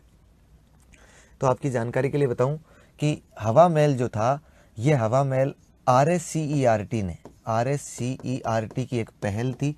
कब शुरू किया था, 2 मई 2020 को। ये एक ई पत्रिका हुआ करती थी, इलेक्ट्रॉनिक मैगजीन आया करती थी, जिसे आप लोग सोशल मीडिया के माध्यम से देख सकते हैं। मतलब इसमें आप लोग एंड्रॉयड मोबाइल के माध्यम से, इंटरनेट के बिना इसको सुना नहीं जान सकता था, इसको पढ़ा नहीं जा सकता था। तो एक ई पत्रिका थी, और ये ई पत्रिका कैसी थी, तो ये ई पत्रिका साप्ताहिक थी। किस प्रकार की थी, साप्ताहिक। मतलब कब आती थी, तो प्रत्येक शनिवार को इसे प्रकाशित किया जाता था, प्रत्येक शनिवार को प्रकाशित करते थे। इसका दूसरा नाम हुआ करता था, इस ई पत्रिका हवा महल का नाम था कोरोना समय में बच्चों का झरोका, कोरोना समय में बच्चों का झरोका। ये जो कोरोना समय में बच्चों का झरोका था, ये झरोका हवा महल नामक गतिविधि के नाम से आता था हमारे, और RSCERT इसे प्रकाशित करती थी और इससे भेजती थी किसके माध्यम से। तो आपको ध्यान रखना है कि प्रत्येक शनिवार को ये जो शिक्षा वाणी कार्यक्रम था, इस शिक्षा वाणी कार्यक्रम पर प्रत्येक शनिवार को, और इसके अलावा अपना एक कोविड के दौरान एक कार्यक्रम चला था सोशल मीडिया व्हाट्सएप ग्रुप के माध्यम से हम लोग ई कंटेंट भेजते थे, इस्माइल। उस इस्माइल के माध्यम से भी हम लोग प्रत्येक शनिवार को बालकों तक इस सामग्री को पहुंचाया करते थे, ताकि बालक इसका लाभ उठा सके। इसमें क्या आता था, तो इसमें बालकों के लिए, शिक्षकों के लिए, सामान्यतः बालकों के लिए कविताएं, कहानियाँ, गीत आदि के माध्यम से उन्हें मनोरंजन और आदि के माध्यम से उन्हें ज्ञानवर्धक चीज़ें बताई जाती थी। तो ये आपको ध्यान रखना है, कौन सी कार्य गतिविधि है, ये हवा महल है। हवा महल एक क्या है, तो हवा महल एक आपकी ई पत्रिका है, जो साप्ताहिक ई पत्रिका है, प्रत्येक शनिवार को आती है। कोरोना समय में बच्चों का क्या है, झरोका है। इस्माइल 3.0 का प्रारंभ कब से हुआ, देखिए सबसे पहले राज्य सरकार ने कोविड के दौरान बालकों को सोशल मीडिया यानी व्हाट्सएप ग्रुप के माध्यम से पढ़ाने के लिए, ई कंटेंट भेजने के लिए कार्यक्रम चलाया, जिसका नाम था इस्माइल। ये जो इस्माइल कार्यक्रम लॉन्च किया गया था, ये इस्माइल कार्यक्रम शुरू हुआ था आपका 13 अप्रैल 2020 को। और 13 अप्रैल 2020 को जो कार्यक्रम शुरू हुआ था, इस कार्यक्रम के आगे चलकर 2 वर्जन आए थे। कितने वर्जन आए थे, 2 वर्जन आए थे। एक था, पहला वर्जन तो किया गया था, इसके बाद में इसमें अपडेट किया गया था, इस्माइल 2.0, और एक आया था इस्माइल 3.0। ये जो इस्माइल 2.0 आया था, ये आया था 2 नवंबर 2020 को, और इस्माइल 3.0 आया था आपका 21 जून 2021 को। नए नए फीचर आए थे इसमें। हमसे क्या सवाल पूछा गया, हमसे कहा गया इस्माइल 3.0 का प्रारंभ कब हुआ है। तो इस्माइल 3.0 का जो प्रारंभ हुआ है वो आप लोग देख सकते हैं 21 जून 2021 को। ये आपका आंसर सही हो जाएगा।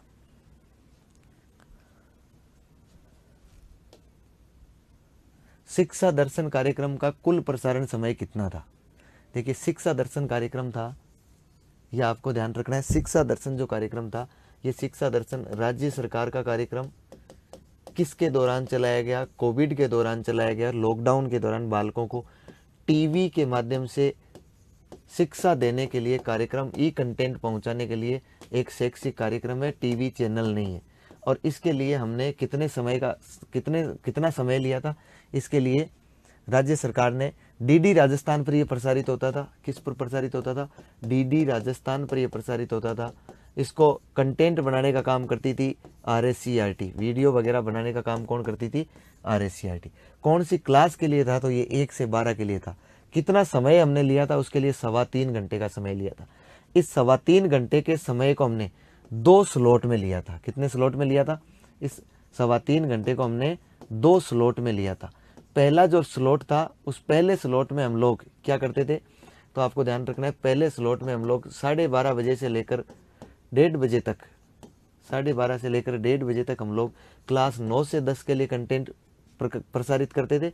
और उसके बाद में आपको 1:30 बजे से लेकर 2:30 बजे तक, 1:30 बजे से लेकर 2:30 बजे तक 11 एवं 12 के लिए कंटेंट प्रसारित करते थे। सेकंड जो इसका स्लॉट था वो शुरू होता था 3 बजे, और 3 बजे से लेकर हम लोग 3:30 बजे तक, 3 बजे से लेकर हम लोग 3:30 बजे तक, ये दिन के समय की बात है, 3 से लेकर 3:30 बजे तक हम लोग क्लास 1 से 5 तक का कंटेंट प्रसारित करते थे। और 3:30 बजे से लेकर हम लोग 4:15 बजे तक कौन सी क्लास का? 6 से 8 तक का कंटेंट प्रसारित करते थे। तो ये एक स्लॉट हो गया, ये दूसरा स्लॉट हो गया।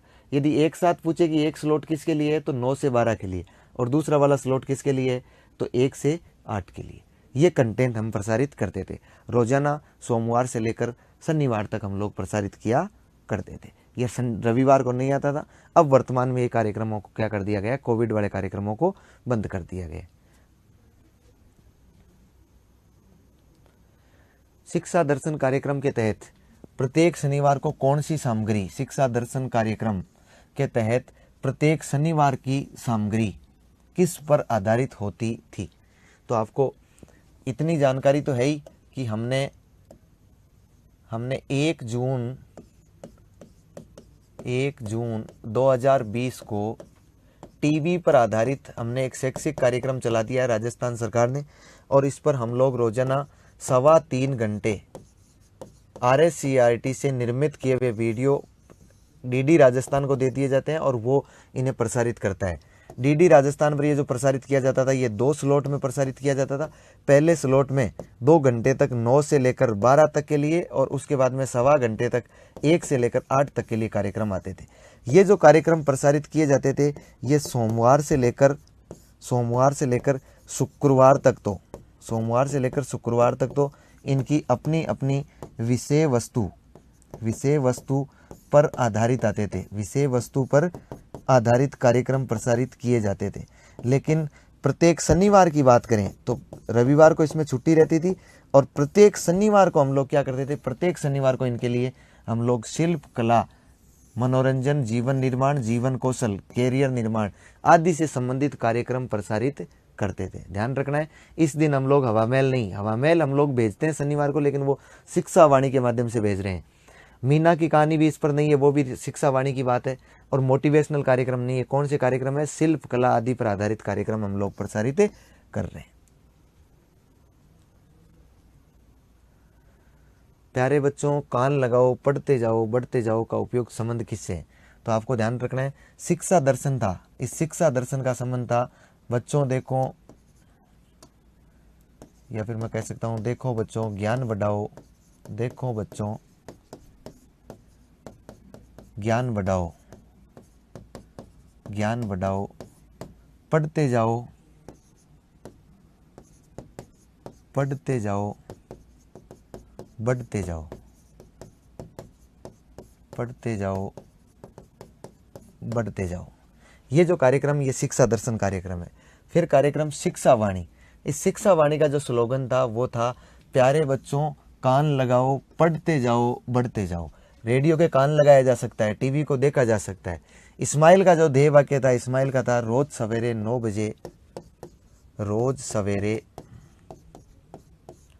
9 बजे हर घर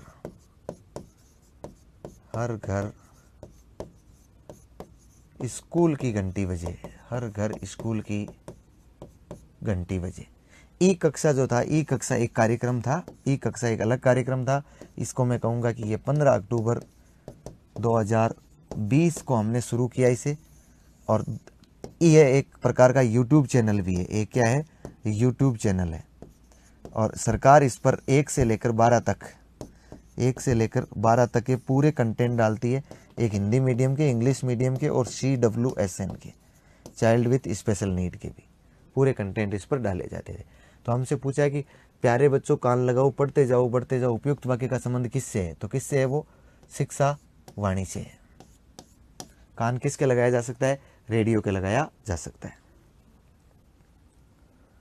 इस्माइल कार्यक्रम की शुरुआत किस विभाग ने की जिसे सोशल मीडिया संयोजन के माध्यम से छात्रों को बढ़ावा दिया जाता है? सोशल मीडिया के माध्यम से सक्रिय रखा जाता है, संयोजन के माध्यम से छात्रों की पढ़ाई को बढ़ाया जा सकता है। राजस्थान स्वास्थ्य विभाग, राजस्थान शिक्षा विभाग, राजस्थान पर्यटन विभाग, राजस्थान कृषि विभाग। तो इसमें कौन सा सही हो जाएगा? अपने राजस्थान कृषि विभाग, सॉरी राजस्थान शिक्षा विभाग। राजस्थान शिक्षा विभाग ने आपको बताओ तो 13 अप्रैल 2020 को एक कार्यक्रम लॉन्च किया था और इस कार्यक्रम के माध्यम से ई कंटेंट बनाया ई कंटेंट भेजा जाता था। कहाँ तक भेजा जाता? छात्रों के पास। और छात्रों के पास किस माध्यम से भेजा जाता था? तो व्हाट्सएप ग्रुप के माध्यम से भेजा जाता था। व्हाट्सएप ग्रुप के माध्यम से भेजा जाता था। ध्यान रखिएगा, इस्माइल कार्यक्रम की शुरुआत किस विभाग ने इसमें जिससे सोशल मीडिया संयोजन के माध्यम से छात्रों को बढ़ावा मिले? तो राजस्थान शिक्षा विभाग से द्वारा।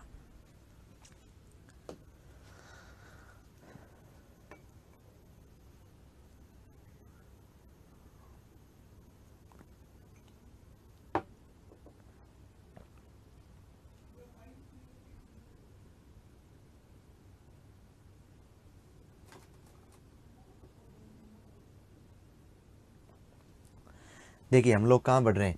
इस्माइल 3.0 के तहत टीचर स्टूडेंट कनेक्टिविटी होती है। अब आपको बता दूं कि जो इस्माइल कार्यक्रम चले थे, उस इस्माइल कार्यक्रम के हमने 3 स्वरूप चलाए थे। इस्माइल कार्यक्रम के कितने स्वरूप चलाए थे? इसके 3 वर्जन आए थे अपने पास में। एक इस्माइल ये 1.0 हो गया, एक था इस्माइल 2.0 और एक था इस्माइल 3.0। और आपको पता है इनकी तारीख भी अलग अलग हुआ करती थी। 13 अप्रैल 2020 को ये, उसके बाद में 2 नवंबर 2020 को हमने इस्माइल 2.0 चलाया। उसके बाद 21 जून 2021 को हमने इस्माइल 3.0 चलाया। ये जो नया वर्जन आया इसमें कुछ ना कुछ फीचर चेंज आए थे। जब हमने पहली बार इस्माइल को चलाया था तब हमें ये इस बात का पता नहीं था कि कोविड आ जाएगा, इस तरह से लॉकडाउन लग जाएगा।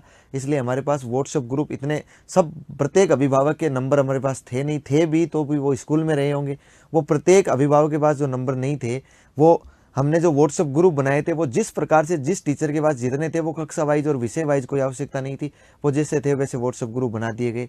फिर उस कक्षा में जितने प्रकार के वीडियो आते थे, जितने प्रकार के सब्जेक्ट थे, वो सारे उनके ग्रुप पर चले जाते थे। बालक को उनमें से छांटना पड़ता था कि आज मेरे काम की ई कंटेंट पढ़ने की कौन सी है, आज कंटेंट मेरे कौन से सब्जेक्ट का है, ये उसे छांटना रहता था।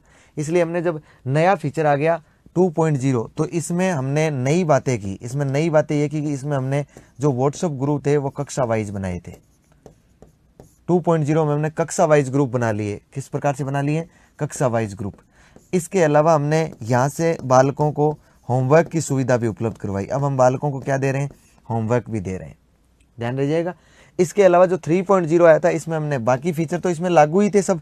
अब इसमें हमने क्या कर दिया, हमने सोचा कि हो सकता है पिछली बार तो बच्चे जब अर्धवार्षिक परीक्षा दे चुके थे हाफ ईयरली और ईयरली के समय कोविड आया था, तो हमने उन हाफ ईयरली और जो प्रथम द्वितीय तृतीय प्रक हुआ था, टेस्ट हुआ था, उसके आधार पर हमने बच्चों को प्रमोट कर दिया।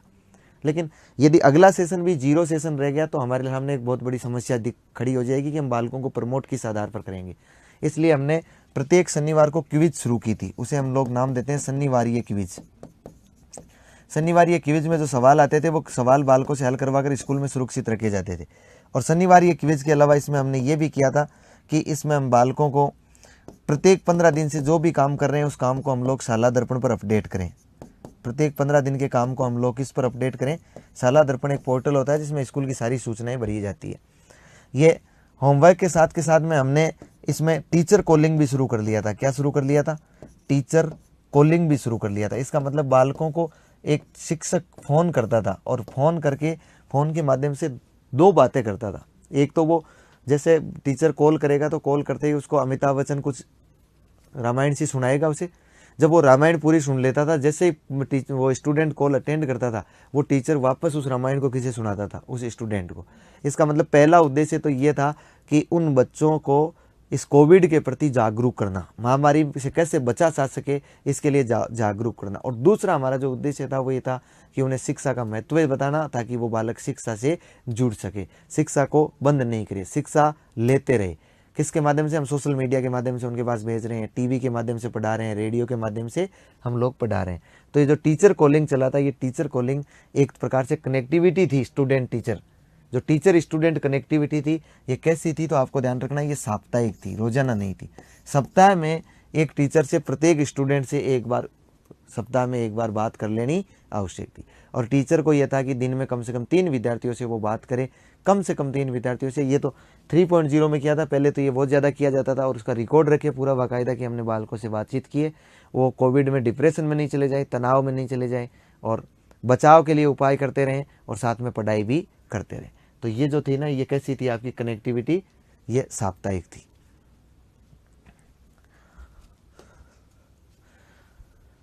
शिक्षा दर्शन कार्यक्रम की शुरुआत कब से हुई थी? देखिए, शिक्षा दर्शन जो कार्यक्रम था, इसकी शुरुआत कब से हुई थी? तो शिक्षा दर्शन कार्यक्रम 6 अप्रैल 2020, 5 मई 2020, 1 जून 2020, 1 जुलाई 2020। कब हुआ था? 1 जून 2020 को। कौन सा कार्यक्रम? शिक्षा दर्शन।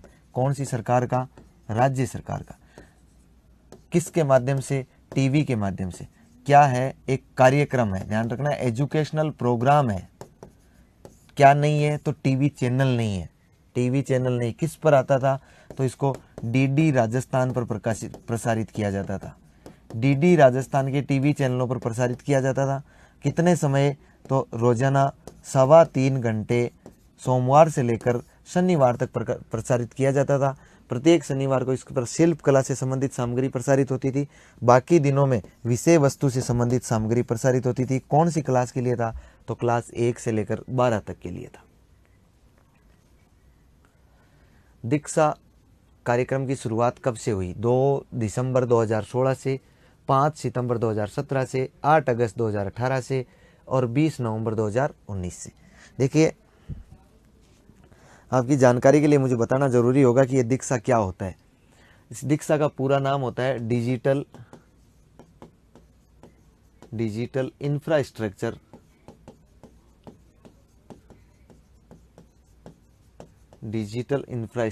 For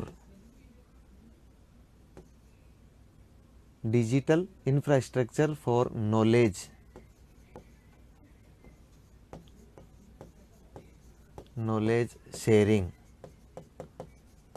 digital infrastructure for knowledge sharing. ये जो digital infrastructure for knowledge sharing था, ये जो कार्यक्रम चलाया, ये जो कार्यक्रम चला था, ये कार्यक्रम नहीं है, ये क्या है? तो आपकी जानकारी के लिए मैं बताऊं, देखिए, एक अर्थशास्त्र का, एक इकोनॉमिक्स का एक नियम होता है, एक सिद्धांत होता है कि यदि मान लीजिए मेरे पास कोई एक वस्तु है, आपके पास भी कोई एक वस्तु है, मैंने मेरी वस्तु आपके साथ शेयर कर दी, आपको दे दी, आपने आप वाली वस्तु मेरे साथ शेयर कर दी, मुझे दे दी, तो आपके पास भी परिणाम स्वरूप एक ही वस्तु बचेगी और मेरे पास भी एक ही वस्तु बचेगी। लेकिन दर्शन का, एक फिलोसॉफी का एक सिद्धांत होता है कि यदि आपके पास कोई एक आइडियाज है, मेरे पास भी एक कोई आइडिया है, यदि मैंने मेरा आइडिया आपको दे दिया, आपने मुझे दे दिया, तो आपके पास भी 2 विचार हो जाएंगे, मेरे पास भी 2 विचार हो जाएंगे।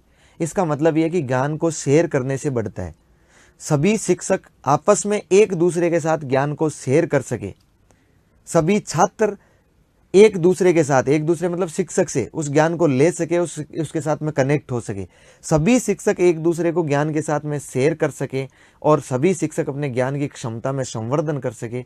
इस हेतु एक मंच बनाने का प्रयास किया गया भारत सरकार द्वारा, और भारत सरकार ने ये चीज़ें ऑफलाइन संभव नहीं थी, इसलिए एक डिजिटल मंच तैयार किया। उस डिजिटल मंच का नाम है Diksha, digital infrastructure for knowledge sharing. ये मैं कहूँगा कि एक प्रकार से वेब पोर्टल है, एक प्रकार से क्या है, ये वेब पोर्टल है। और ये जो वेब पोर्टल है, ध्यान रखें, वेब पोर्टल के साथ इसका एप्लीकेशन भी लॉन्च कर दिया गया है, इसका एप्लीकेशन सॉफ्टवेयर भी आ गया है। ये जो वेब पोर्टल है, ये कब लॉन्च किया था भारत सरकार ने? तो आपको ध्यान रखना है, भारत सरकार ने 5 सितंबर 2017 को लॉन्च किया था, और 5 सितंबर 2017 को उपराष्ट्रपति श्रीमान वेंकैया नायडू साहब के कर कमलों से इसका लॉन्च किया गया, इसका उद्घाटन किया गया। और ये जो था ये 5 सितंबर 2017 को एक प्रकार का वेब पोर्टल, इसे एनटीपी के रूप में स्वीकार किया गया, नेशनल टीचर प्लेटफॉर्म के रूप में स्वीकार किया गया है। और इस पर एनसीईआरटी और सहयोग लेती है एनसीटीई का। एनसीईआरटी तो आप जानते हैं, national council of educational research and training, Bharat में स्कूल शिक्षा के मामले की सबसे बड़ी सर्वोच्च अकादमिक संस्था है। स्कूल शिक्षा का पाठ्यक्रम पाठ्यचर्या का काम सारा वही करती है। ये जो एनसीईआरटी दिल्ली में स्थित है, इस एनसीईआरटी ने इस पर जितने भी एनसीईआरटी के कंटेंट है, चाहे वो स्कूल एजुकेशन है, चाहे वो शिक्षक शिक्षा है, सभी कंटेंट इस पोर्टल पर उपलब्ध करवाए गए। तो ये सभी के लिए काम का है, सभी हितधारकों के लिए, मतलब शिक्षक के लिए, छात्रों के लिए और बालकों के लिए। शिक्षकों की क्षमता संवर्धन करने में काम आता है, बालकों को पढ़ने में काम आता है, अभिभावकों को कोई भी शिक्षा विभाग की सूचना वगैरह होती है वो जाननी होती है, तो वो सूचना घोषणा वगैरह इस पर डाली जाती है। तो एक बहुत बड़ा पोर्टल है, एक राष्ट्रीय शिक्षक मंच के रूप में स्वीकार किया है। 5 सितंबर 2017 को इसे शुरुआत की गई है। कक्षा 1 से 12 तक छात्रों के लिए, क्लास 1 से 12 तक छात्रों के लिए डिजिटल शिक्षा कार्यक्रम ई कक्षा की शुरुआत करने हेतु राजस्थान सरकार के शिक्षा विभाग ने किसके साथ भागीदारी की है? किसके साथ भागीदारी की है बताओ देंगे।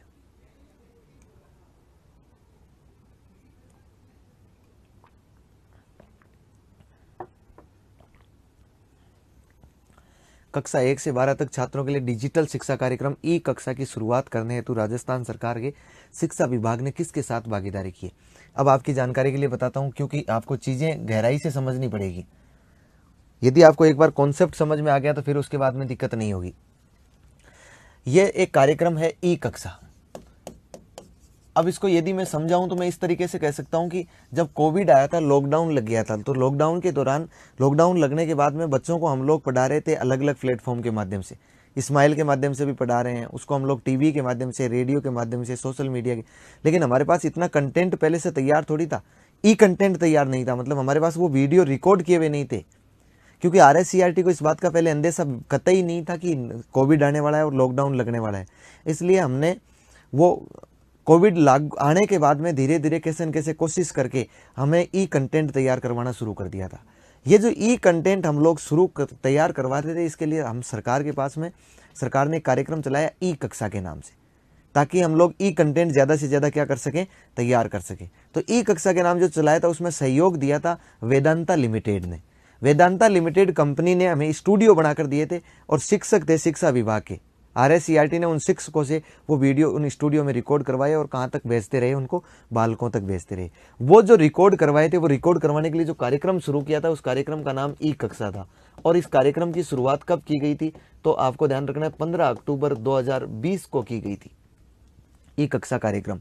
15 अक्टूबर 2020 को जो ई कक्षा कार्यक्रम चलाया था, ये कौन सी क्लास से कौन सी क्लास तक, 1 से लेकर 12 तक हुआ करता था। ये हिंदी माध्यम भी था, अंग्रेजी माध्यम का भी सारा कंटेंट इस पर था।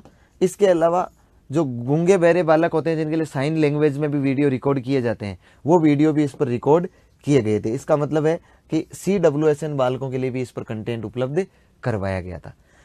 ई कक्षा जो कार्यक्रम था, इस ई कक्षा कार्यक्रम को किसके सहयोग से चलाया गया, हमें यही सवाल पूछा गया है कि ऑयल इंडिया लिमिटेड नहीं है, Hindustan petroleum corporation, Cairn oil and gas Vedanta limited. कौन सा है? Cairn oil and gas Vedanta limited. ये जो Cairn oil and gas Vedanta limited जो है, इसके सहयोग से हमने इस कार्यक्रम को चलाया था।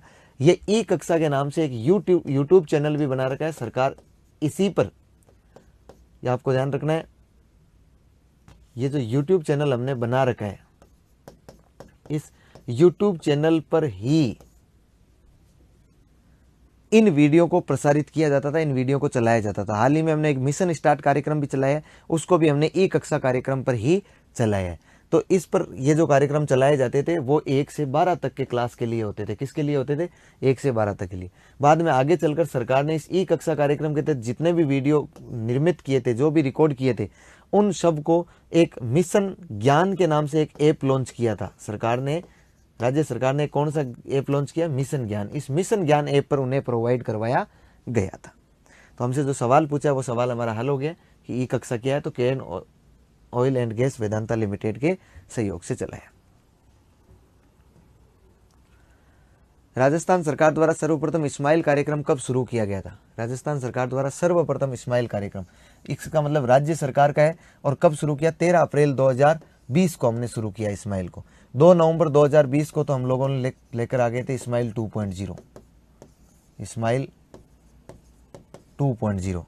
13 अप्रैल 2021 नहीं है, 21 जून 2021 को तो हम लोग लेकर आ गए थे स्माइल 3.0। तो आपको पूछा है सर्वप्रथम कब, तो सर्वप्रथम कब था?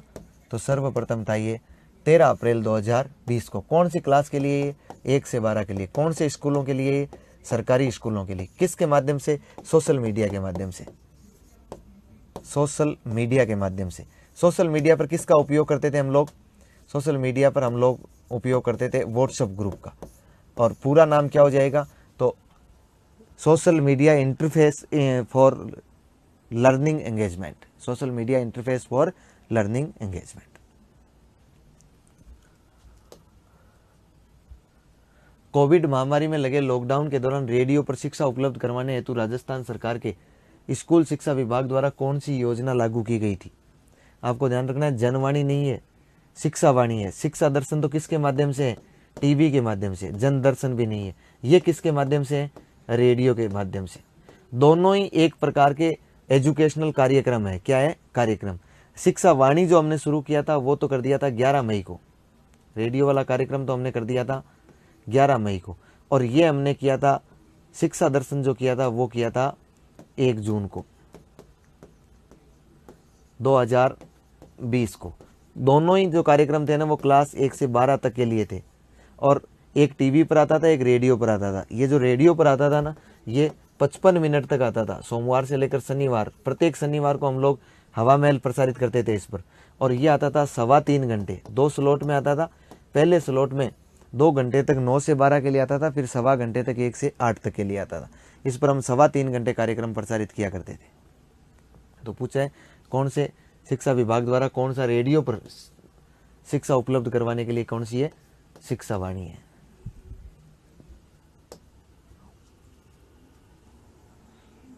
दीक्षा राइज पोर्टल का मुख्य उद्देश्य,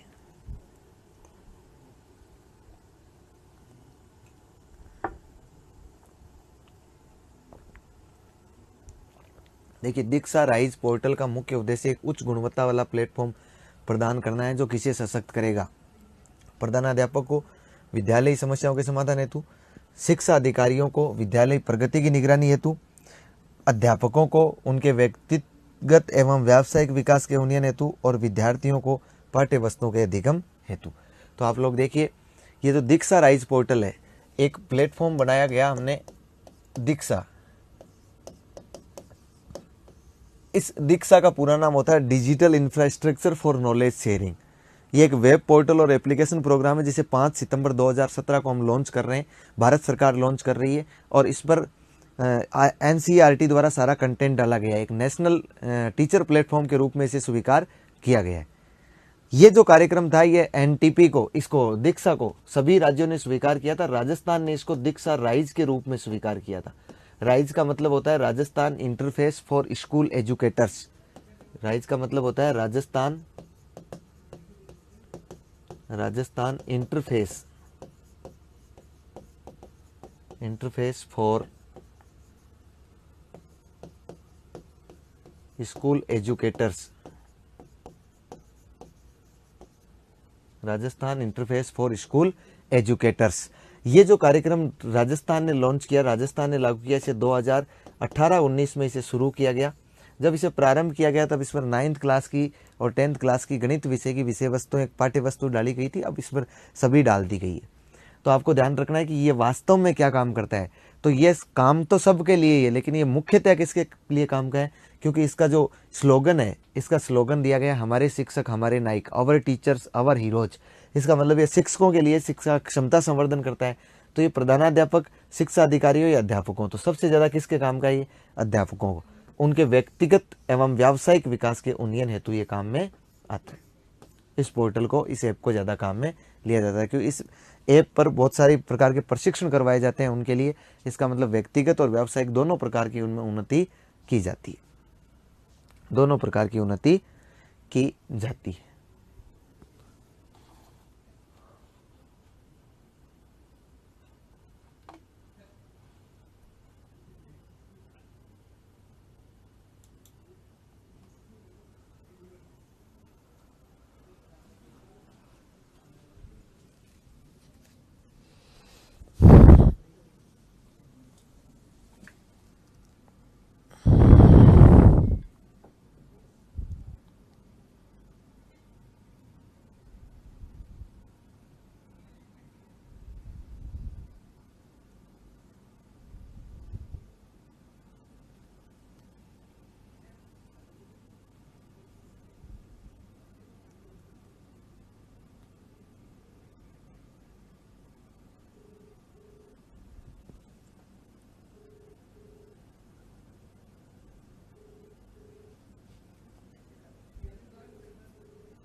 आप जिस व्यक्ति को कॉल कर रही हैं, वह उत्तर नहीं दे रही है।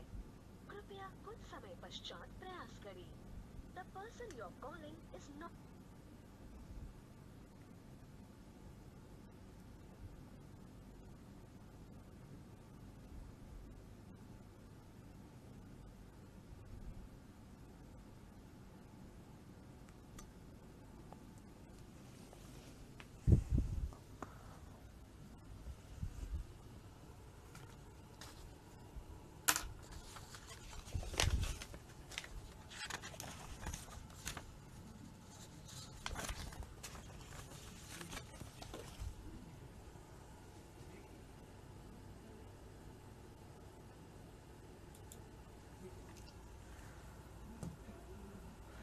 SIQE का पूरा नाम क्या है?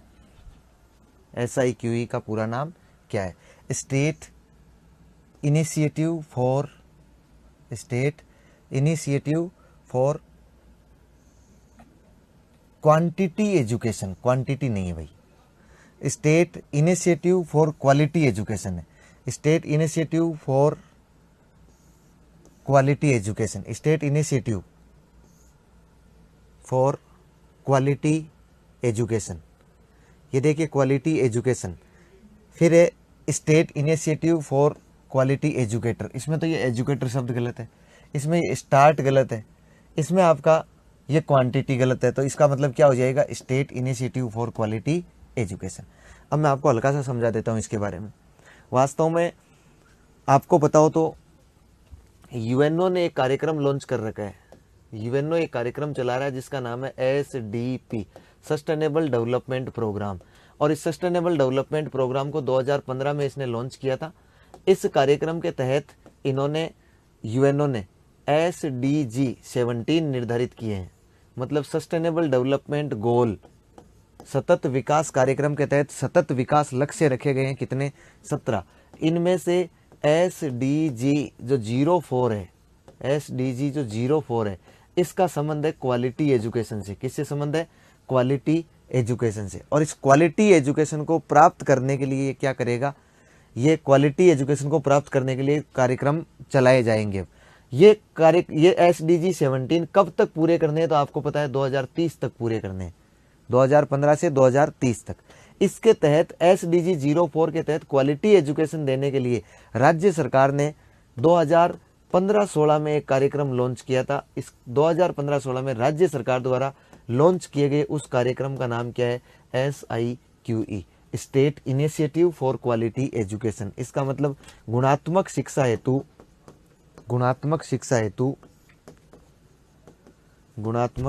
हेतु राज्य की पहल।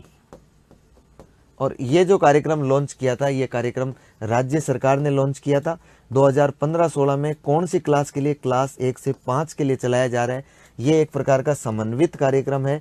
और आपको ध्यान रखना है, पहले उन स्कूलों में चलाया गया इस कार्यक्रम को जो या तो स्कूल 1 से 10 तक थे या स्कूल 1 से 12 तक हुआ करते थे। तो पूरा नाम क्या हो जाएगा इसका? SIQE, state initiative for quality education. SIQE परियोजना में शैक्षिक समर्थन प्रशिक्षण एवं कार्यक्रम की रूपरेखा तैयार करने का कार्य किसके द्वारा किया जाता था, किसके द्वारा किया जाता है अभी भी। इसका मतलब मैं आपको समझाऊं कि SIQE जो है ये state initiative for quality education एक योजना है, राज्य सरकार की है, 2015-16 में लॉन्च की गई है। 2015-16 में जो योजना लॉन्च की गई वो क्लास 1 से 5 तक के लिए है और इसके तहत क्वालिटी एजुकेशन दिया जाता है बालकों को। 1 से 5 वाले बालकों के एजुकेशन में क्या लाई जाती है, क्वालिटी लाई जाती है। और वो क्वालिटी कैसे लाई जाएगी, इसका संचालन कौन करेगा, इसका संचालन कौन करेगा, मेन बात ये है, इसका संचालन कौन करेगा। तो देखिए माध्यमिक शिक्षा राजस्थान बीकानेर, ये निदेशालय की बात कर रहे हैं। ये राजस्थान माध्यमिक शिक्षा परिषद, ये जो परिषद है इसको हम लोग बोलते हैं Rajasthan council of secondary education, 2009 में स्थापित हुई थी। MHRD जो है ये केंद्रीय शिक्षा मंत्रालय है। ये डाइट आप समझते ही है, diet district institute of education and training है। इसका संचालन कौन करता है, तो इसका संचालन एक तो देखो सबसे बड़ी जो संस्था थी इसके लिए SIQE के लिए जब शुरू किया गया था तो राजस्थान माध्यमिक शिक्षा परिषद थी। इसका काम था इसका संचालन करना। मतलब सीधा सीधा हो गया किसका संचालन, इसका काम था सबसे बड़ा कार्य करना। सबसे बड़ा कार्य का मतलब हो गया क्या काम किया जाएगा, कैसे काम किया जाएगा। पैतृक संस्था यही थी, राजस्थान में चलाया इसी ने था। इसका मतलब जितने भी आदेश आते थे, ऑर्डर आते थे, जितने भी कार्यक्रम तय करने हैं, जितने भी प्रशिक्षण तय करने हैं इसके, वो रूपरेखा बनाने का काम कौन करता था, राजस्थान माध्यमिक शिक्षा परिषद करता था। फिर ये राजस्थान माध्यमिक शिक्षा निदेशालय बीकानेर को इसने इसके लिए संचालन के लिए नोडल एजेंसी बनाया। तो ये इसको स्कूलों के साथ में संचालन के साथ में ये संचालित करता था। इसके अलावा एक संस्था थी अपनी RSCERT। ये जो RSCERT थी, ये RSCERT इसको अकादमिक सहयोग देती थी। कौन सा सहयोग देती थी, अकादमिक सहयोग प्रदान करती थी।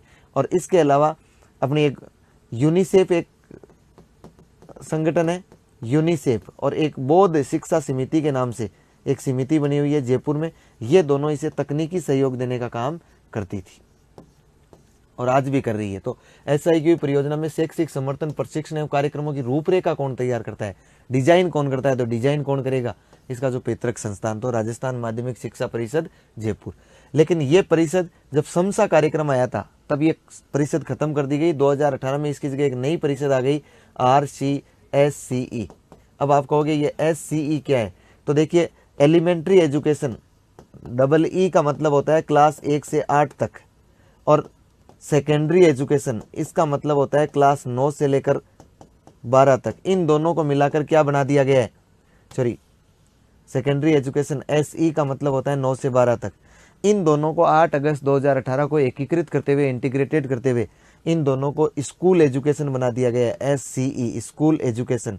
और ये चलेगी अब प्री प्राइमरी से लेकर 12वीं तक। अब देखिए इसका संचालन करने के लिए, इसमें योजनाएं चलाने के लिए ये परिषद बनी हुई थी राजस्थान माध्यमिक शिक्षा परिषद, और प्रारंभिक शिक्षा में योजनाएं चलाने के लिए एक परिषद बनी हुई थी राजस्थान प्रारंभिक शिक्षा परिषद। इन दोनों का विलय करके एक परिषद बना दी गई है Rajasthan council of school education. अब यह राजस्थान माध्यमिक की जगह राजस्थान स्कूल शिक्षा परिषद है।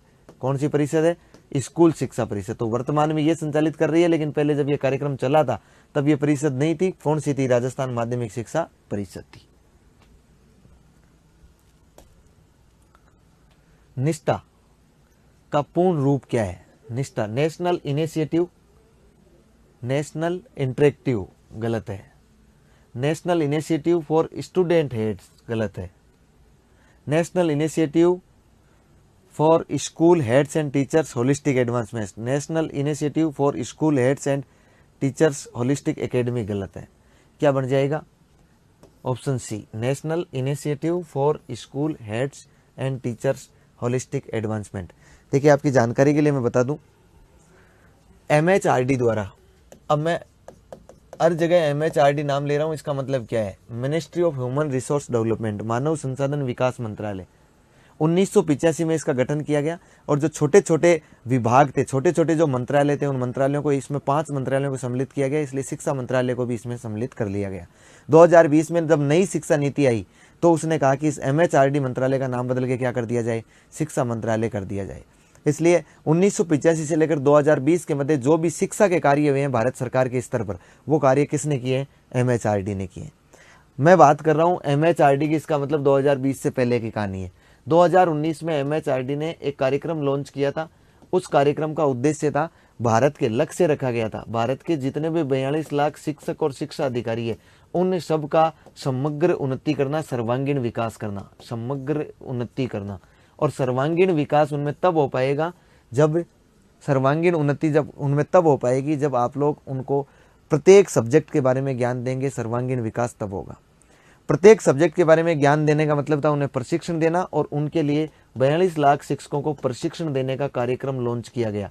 और वो जो कार्यक्रम लॉन्च किया गया था वो कार्यक्रम एशिया का सबसे बड़ा कार्यक्रम था, और इसी कार्यक्रम का नाम रखा गया निष्ठा, national initiative for school heads and teachers holistic advancement.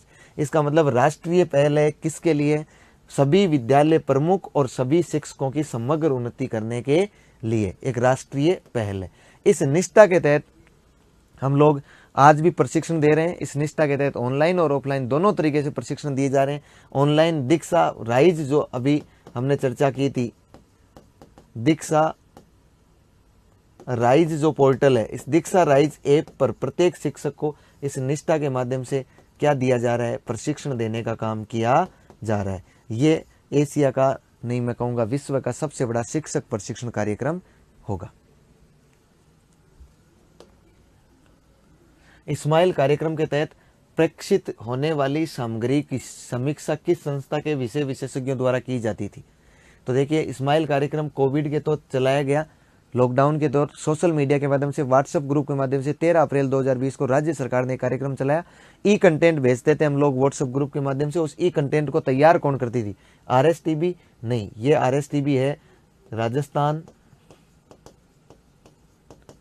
Rajasthan state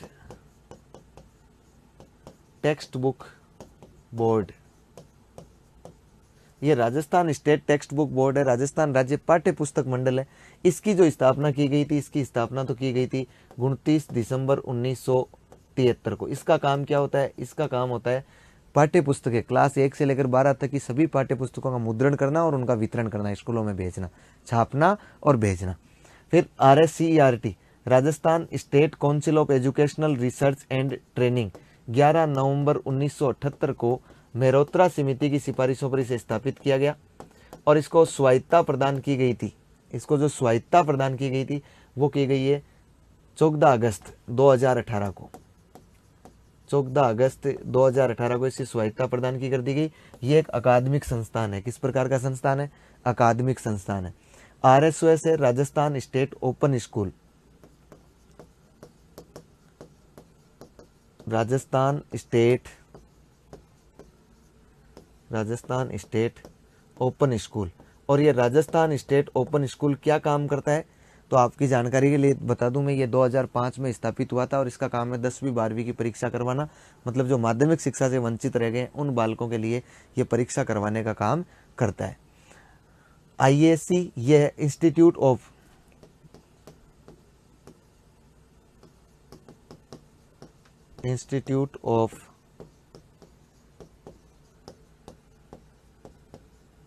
advanced studies in education. Institute of advanced studies in education. ये IAC एक माध्यमिक शिक्षा का बीएड करवाने वाला संस्थान है। सरकारी बीएड कॉलेज है और राजस्थान में ये 2 है, एक अजमेर में और एक बीकानेर में। ये सरकारी बीएड कॉलेज है। PTT के माध्यम से इनमें सिलेक्शन होता है, काउंसलिंग करवा के फिर ये कॉलेज मिलते हैं। वर्तमान में इनकी मान्यता NCT ने समाप्त कर दी है क्योंकि इनमें बहुत सारी अनियमितताएं पाई गई। तो इस्माइल कार्यक्रम के तहत प्रेक्षित होने वाली सामग्री को किस संस्था तैयार करती थी? तो आपको पता है स्कूल शिक्षा के मामले में सबसे ज्यादा पढ़ी लिखी संस्थान जो है वो कौन सी है? RSCERT है। इसलिए RSCERT इसकी क्या करती थी? इसकी समीक्षा करती है। SIQE के तहत किस संस्था या संस्थाओं द्वारा तकनीकी समर्थन दिया जाता है? देखिए, राजस्थान माध्यमिक शिक्षा परिषद है, इसकी जगह वर्तमान में राजस्थान स्कूल शिक्षा परिषद आ गई है। ये पहले थी Rajasthan council of school secondary education, इसकी जगह आ गई है Rajasthan council of school education, RCSE आ गई है। तो पहले तो यही चलाती थी जब ये कार्यक्रम चलाता था, क्योंकि SIQE कार्यक्रम को लॉन्च किया था राज्य सरकार ने 2015-16 में। ये क्लास 1 से 5 तक के लिए चलता था। 1 से 5 तक के बालकों में गुणवत्ता शिक्षण देने के लिए, गुणात्मक शिक्षण देने के लिए चलता है, आज भी चलाया जाता है। इसमें अलग अलग संस्थाएं काम करती है। ये जो संस्था होती है ना, ये संस्था इसकी सबसे बड़ी संस्था होती है। इसका मतलब ये तो कार्यक्रमों की रूपरेखा बनाती है, ये तो इस कार्यक्रमों को डिजाइन करती है। निदेशालय माध्यमिक शिक्षा को काम दिया गया था इसका संचालन और मॉनिटरिंग करने का, संचालन और मॉनिटरिंग करने का काम इसको दिया गया था। ये इसका संचालन करता है और मॉनिटरिंग करता है। यूनिसेफ और बौद्ध शिक्षा समिति को काम दिया गया है इसमें टेक्नोलॉजी उपलब्ध करवाना, तकनीकी उपलब्ध करवाना। यूनेस्को इसमें नहीं करता है। और ध्यान रखना है, एक संस्थान है RSCERT, ये Rajasthan state council of educational research and training, मतलब राजस्थान राज्य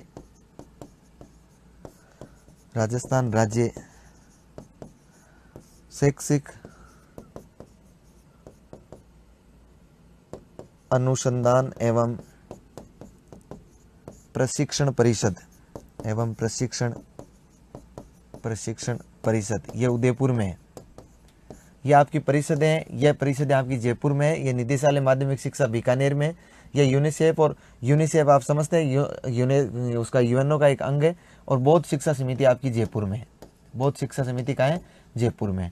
तो ये तकनीकी सहयोग देता है, और ये इसे किस प्रकार का सहयोग देता है? अकादमिक सहयोग देता है। कौन सा सहयोग देता है? अकादमिक सहयोग देता है। तो SIQE के तहत किस संस्था द्वारा तकनीकी समर्थन दिया जाता है? तो आपको ध्यान रखना है, यूनिसेफ और बौद्ध शिक्षा समिति द्वारा तकनीकी समर्थन दिया जाता है। यूनिसेफ और किसके द्वारा दिया जाता है? यूनिसेफ और बौद्ध शिक्षा समिति द्वारा तकनीकी समर्थन दिया जाता है।